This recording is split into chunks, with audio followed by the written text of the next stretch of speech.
V sejni sobi občine Slovenska Bistrica so v sredo 29. januarja javno predstavili delni občinski načrt zaščite in reševanja. Več o namenu tega načrta je povedal Branko Hojnik, strokovni sodelavec za zaščito in reševanje občine Slovenska Bistrica. Vsak načrt ima namen, da se opredelijo naloge, takrat v takem primeru, če se zgodi terorizem, tudi organi, ki vodijo vse te aktivnosti, sile zaščite reševanja in pa tudi zaščitni ukrepi, ki so takrat, se takrat izvajajo. Zdaj, kar se tiče občine Slovenske Bistrice,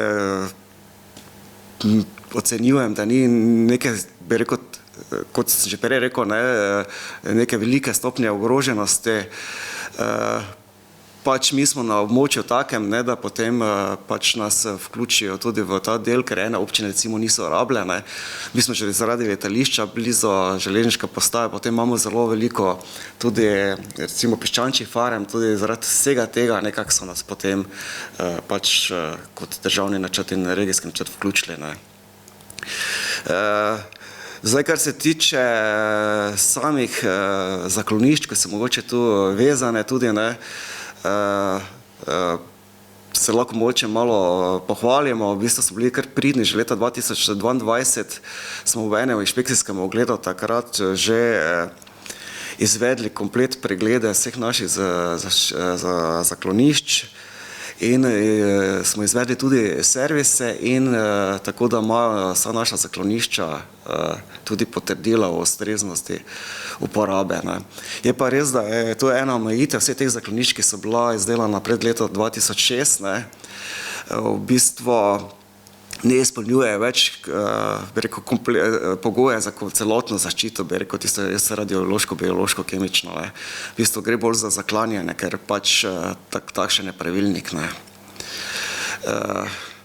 Teda v bistvu to je, bi rekel, neki povzetek. Zdaj, sami zaščitni ukrepi posameznikov ali pa tisti, ki se znajdejo v neki grožnji, so pa čisto preprosta pravila, kaj bi rekel, nekaj za izumljati ni, človek v tistem danem trenutku, če ima možnost, mora se odstraniti od tistega območja, če seveda še v stanju zaslediti to, ali pa se potem nekje zakloniti. Zdaj, če gre za res tisti klasični neki napad, potem mogoče napadalec človeka ne opazi, ali pa kot sem rekel, pobegnite z tega območja.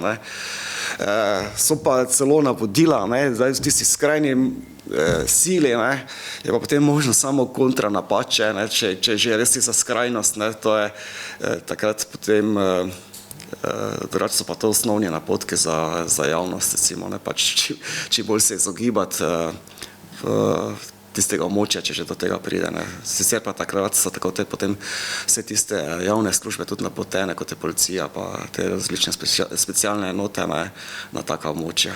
In koliko zaklonišč je trenutno na voljo v občini Slovenska Bistrica? Imamo pa 4 zaklonišča, 2 sta neposredno v lasti občine, in sicer to je na Kolodvorski, tu pri policiji, 21B, in pa potem še na Prvomajski 15, to je pa blizu tega ena ulica nižje od doma starostnikov, čisto tam v hribu. Sicer je to v bloku, ampak takrat stanovalci so očitno bili toliko modri, da niso lastnini zaklonišča, tako da je ostalo v našem lastništvu, smo ga mi tudi dolžni vzdrževati. Potem je še pa na Šolski 16, to je pa tisti prvi blok zraven druge osnovne šole, čist na koncu, ta je pa v lastništvu lastnikov, ampak smo ga mi kljub temu poservisirali, in pa v srednji šoli.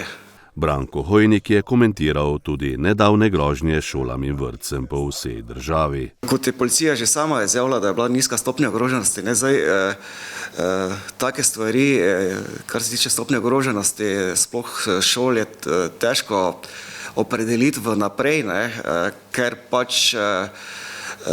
je veliko krat odvisno tudi od kakih okoliščin, od če pogledamo zdaj Hrvaško, pa tudi še kakšne druge kraje v Evropi, se zgodi tudi lahko kak napad zaradi neuravnovešenosti posameznika, ne, in to je težko predvideti. Zdaj čisti terorizem pa zakrat mislim, da res ni neka stopnja ogroženosti. Je pa res, da včasih je biti pa pametno malo bolj pripravljen. Jaz verjamem, da šole imajo organizirano tako, saj kar se tiče teh vstopov, pa da ne more vsak priti vsak dan, kadarkoli se posotne. Drugače pa seveda je pa seveda taka stvar za samo šolo oziroma vrtec zelo neprijetna, ne, pa sploh še potem za starše, pa tudi tiste, ki so udeleženci tega, ne najmlajši.